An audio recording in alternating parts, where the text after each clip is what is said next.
that there's acute public interest in this case. People are watching. People seem to care passionately for varieties of reasons about this case, and the reasons are many. And let me be clear, this is not for the public.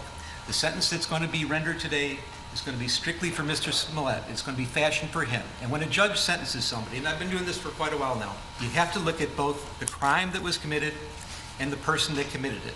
You put them together, you look at the sentencing range, and you try to find something that is just and fits and makes sense and that is right. And that's what we're going to do. He spoke about his arrogance. He doesn't know the struggles my brother is encountering. Jeanette Smollett and her late husband, Joel Smollett Sr., were activists that rubbed shoulders with everyone from the co-founders of the Black Panther Party to the most prominent civil rights leaders of their day. In a 2016 interview, Jussie Smollett told the New York Times, "My mom was in the movement with Bobby Seale and Huey Newton, and one of her first mentors was Julian Bond. To this day, Angela Davis is one of her dearest friends. We've spent Mother's Day with Angela." So who is Jussie Smollett? And how, out of all people in the world, did you get to be here, sitting in the courtroom in Chicago, convicted of hoaxing racial and homophobic hate crimes? How in the world did this happen? Well, there are ironies in this case, and the ironies are many and they are profound. Mr. Smollett chose to take the witness stand, which of course is his right. And the first thing he did was to introduce himself to the jury. He wanted the jury to know who he was, where he came from, what he was about. And I heard it corroborated today by the witnesses that came and testified on his behalf. He's been doing this all his life. He doesn't just talk the talk, he's walking the walk. He's out there, he's advocating. He's involved in the community. He cares deeply about social justice issues. And for you now to sit here, convicted of hoaxing hate crimes, racial hate crimes, and homophobic hate crimes, the hypocrisy is just astounding. Don't know where to begin. Spent all that time shaming him. Let me tell you, Mr. Smollett, I know that there is nothing that I will do here today that can come close to the damage you've already done to your own life. You've turned your life upside down by your misconduct and shenanigans. You've destroyed your life as you knew it, and there's nothing that any sentencing judge could do to you that can compare to the damage you've already caused to yourself. In 2022, we don't shame people like this, all right? Turns out that you're not a victim of a hate crime. You're not a victim of a racial hate crime. You're not a victim of a homophobic hate crime. You're just a charlatan pretending to be a victim of a hate crime. And that's shameful, especially from the family you got brought up with your family values. It's so sad. He basically called him a mental case. No, I would just like to say to Your Honor that I am not suicidal. That's what I would like to say. Okay. I am not suicidal. Okay. I am not suicidal. I am innocent, and I am not suicidal.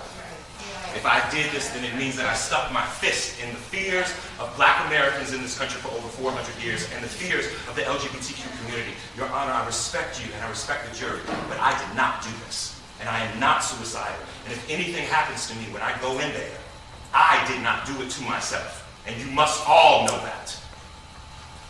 I respect you, Your Honor. I respect your decision. Jail time. I am not suicidal. Okay. I am not suicidal. I am not suicidal. And I am innocent. I could have said that I was guilty a long time ago. He's supposed to be elected by the people, not just a stooge and a rubber stamp for the prosecutors. But Chicagoans have one thing in common that they agree on, that there's no misunderstandings. Everybody's on the same page. And that page is crime is a problem. And we know that police resources, they are valuable. They're limited. Detective resources are precious. And they cannot be squandered. Because you took away a lot of resources from other places, from other real victims of real crimes. You used up the police resources for your own benefit, and boy, did they put on an investigation. And it's certainly not a perfect police department. I have never seen, even in some murder cases, the amount of police work that went into this investigation. You thought that somehow you'd be able to skate by and nobody would ever know what really happened here, so they solved the case. And I'm very disappointed, very disappointed. Your name again, sir? My name is Jojo Smollett. I'm his oldest brother. Okay. I have something I want to say quickly. Your name, ma'am? My name is Jazz Smollett. I'm his older sister. First of all, I want to say my brother is innocent. You wrote a script. You're going to encounter me on the street, yell out empire, N-word, F-word. You're going to hit me. You're going to beat me up. You're going to put bleach on me. You're going to put a noose around my neck. That's a script that you wrote. Now, it's not a good script, especially for Streeterville in Chicago. It's questionable, but it's a script that you wrote. This should not be a controversial statement because it is the absolute truth. You paid in advance by check. Not necessarily a good idea. The check was shown into evidence. You chose a date. You chose a time. You chose a location. You had props procured. What should be controversial is the entire miscarriage of justice this whole ordeal has been. I'm sentencing you to 30 months felony probation, and the probation is going to be to this court. You're going to be allowed to travel wherever you want. You do not have to live in the state of Illinois. You will pay restitution to the city of Chicago in the amount of $120,106. You are fined $25,000, which is the maximum fine. And you will spend the first 150 days of your sentence in the Cook County Jail. And that will start today, right here, right now. You are now a permanently convicted felon. I pray peace over my brother. I pray the peace of God over my brother and all victims of oppression and hate. One of the ironies in this case, and I find this pretty profound, I got letters from people that advocate about victims of hate crime their entire lives. Derek Johnson, president of the NAACP. Reverend Jesse Jackson, he's an icon here in Chicago. No introductions necessary. And they are here today asking me to show you mercy. And I take that seriously. That they're in a better position than myself to educate the public about that topic, about the damage you've done to real victims of hate crime. They will educate the public, and they'll be talking about this. And they'll try to mitigate some of the damage that you've caused to real victims of hate crimes, and they're better positioned to do it than I am, and I will defer. I pray that we can do better as a world. You wanted to make yourself more famous, and for a while it worked. The lights are on you. You were actually throwing a national pity party for yourself. I understand you crave the attention so much, but why would you betray something like social justice issues, which you care so much about?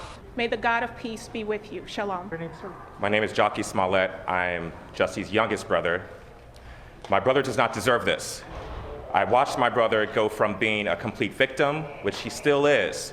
He was attacked. You gave them a $100 bill and had them get the supplies. What are the supplies in this case?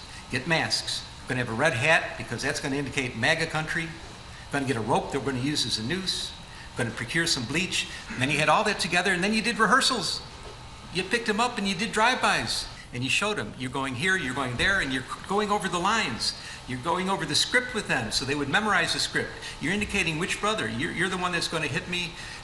You're the one that's going to put the noose around my neck and pour the bleach on me. This was planned. And they put him in jail. That judge chastised him. He chastised my brother. He does not deserve this. He was attacked. Do people never once think, even the folks who are naysayers, do you ever once think, what happens if he's telling the truth? What if he's telling the truth? Do y'all ever think about how poorly you feel in that situation? It's double digits below zero at 2 o'clock in the morning. You did one more thing. You get your friend Brandon on the phone, and he's going to be your patsy also, because he's going to listen and be around on the phone to hear that you're being attacked by somebody. So you're talking to Brandon on the phone, you have your subway in hand, and they follow the script. Hey, Empire, word with the letter N, word with the letter F. There's a scuffle. They pour bleach on you. Brandon's listening to this. A car goes by, and the brothers take off. They leave. They never did get the noose around your neck. So what do? You gather your belongings. You get the cell phone. You're talking to Brandon. Hey, did you get jumped? Yeah, I got jumped. I got mugged. Did you hear what happened? You're trying to make sure that he heard the words that were spoken. You grab your food, and you took the noose that they never did get around your neck, and you put it around your own neck. Video footage shows that when you walk into your residence, you have this noose dangling loosely around your neck. The police are called. The police arrive. The first officer on the scene, his body cam is on. He sees that noose is around your neck, but it's not the way that you walked into the house. Now the noose is up at your throat. Officer Bay gets a simple question. What happened? And then you start to lie. and you haven't stopped lying ever since. Let's listen to Grandma. Black men from being abducted into the prison system. You know it. And you guys got to do more investigative reporting, more investigation, okay? Thanks. He's innocent, okay? Like so many in prison that shouldn't be there. You've been lying and lying and lying about this case, and that's why you're here today. You want to fake an incident on the street, try to get some attention at work, try to have somebody else feel sorry for you. That would never have got you here. The problem was you lied to the police. Those were the crimes you're convicted of. Not the shenanigans out there, but the lying about it, making it up, and that's why we're here now. I repeat, you put the noose around your own neck. You're just a charlatan pretending to be a victim of a hate crime. And that's shameful, especially from the family you got brought up with your family values. It's so sad. Get the white collar guys, okay, who are really making money, you know, who are really corrupt. You were making, the evidence showed, close to $2 million a year when this happened. We've got to do something about saving our democracy here so that we don't get another Putin, okay? I love you guys, okay? I'm a film person. Your very name has become an adverb for lying. Oh, pulling a Jussie, something like that. That's awful. You're the butt of jokes. I can't imagine anything worse than that. It's not funny. It's not funny at all.